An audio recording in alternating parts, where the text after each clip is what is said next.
नव्या महाराष्ट्राची नवी बातमी महाराष्ट्र मेट्रो न्यूज। विधानसभेचे 160 मतदारसंघामध्ये फेरफार करण्याबाबत ऑफर होती। हा राष्ट्रवादी काँग्रेसचे अध्यक्ष शरद पवार यांचा दावा कल्पोकल्पित असून काँग्रेस नेते राहुल गांधींच्या भेटीचा हा परिणाम दिसतोय, अशा शब्दात मुख्यमंत्री देवेंद्र फडणवीस यांनी पवारांच्या दाव्याची खिल्ली उडवली आहे। पाहूयात। आणि सावत्र भावांना तुम्ही काही कान टोचलेले आहेत, तुम्ही कान मंत्र देण्यात आलेला या ठिकाणी सर्व भगिनींना रक्षाबंधनाच्या खूप खूप शुभेच्छा।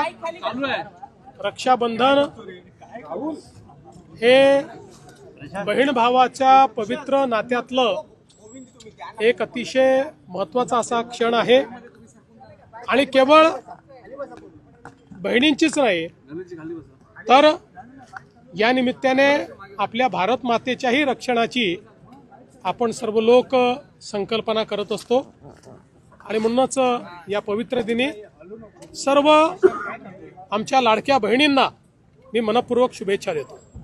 शरद पवारांनी जो गौप्यस्फोट केलेला आहे की विधानसभा निवडणुकीच्या आधी 1-2 माणसं मला भेटली होती आणि 160 जागांमध्ये फेरफार करून तुम्हाला निवडून देऊ अशा पद्धतीचं त्यांनी एक गॅरंटी दिली होती। त्या दोन माणसं कोण आहे? पहिल्यांदा मला हे लक्षात येत नाहीये की इतक्या दिवसानंतर पवार साहेबांना राहुल गांधींना भेटल्यावरच ह्याची आठवण का आली। इतके दिवस ते बोलले नाहीत आणि आज अचानक बोलले। राहुल गांधी ज्याप्रमाणे सलीम जावेदच्या कहाण्या तयार करून त्यांच्या स्क्रिप्टवर त्या ठिकाणी रोज नवीन कपोलकल्पित कहाण्या सांगतायत, तशा प्रकारची अवस्था पवारसाहेबांची तर झाली नाही ना। कारण पवारसाहेब अनेक वर्ष राहुल गांधी जरी EVM बद्दल बोलत होते तरी देखील कधी बोलत नव्हते।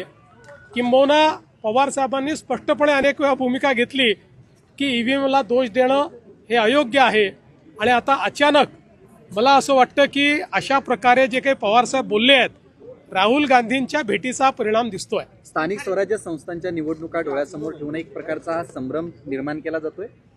कितीही संभ्रम निर्माण झाला तरीही भारता एवढ्या फ्री अँड फेअर निवडणुका कुठे होत नाहीत हे सर्वांना माहिती आहे आणि या संदर्भात सगळ्यात महत्त्वाचं सर्व मंडळी जनतेत बोलते, हे सगळे बोलतायत पण इलेक्शन कमिशननी बोलवल्यावर हे कोणी जात नाही।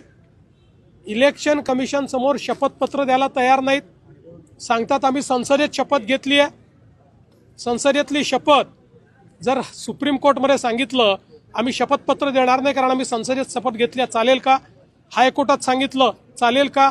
तसंच कॉसाय ज्युडिशियल मॅटरमध्ये जर त्या ठिकाणी तुम्हाला शपथपत्र मागितलं जात आहे तर तुम्ही शपथपत्र का देत नाही? कारण तुम्हाला माहिती आहे तुम्ही खोटं बोलतात आणि तुमचं खोटं पकडलं गेलं आणि ते शपथपत्रावर दिलं तर उद्या तुमच्यावर त्या ठिकाणी फौजदारी कारवाई होऊ शकते आणि म्हणून रोज खोटं बोलायचं आणि पळून जायचं असे पळपुटे लोक आहेत।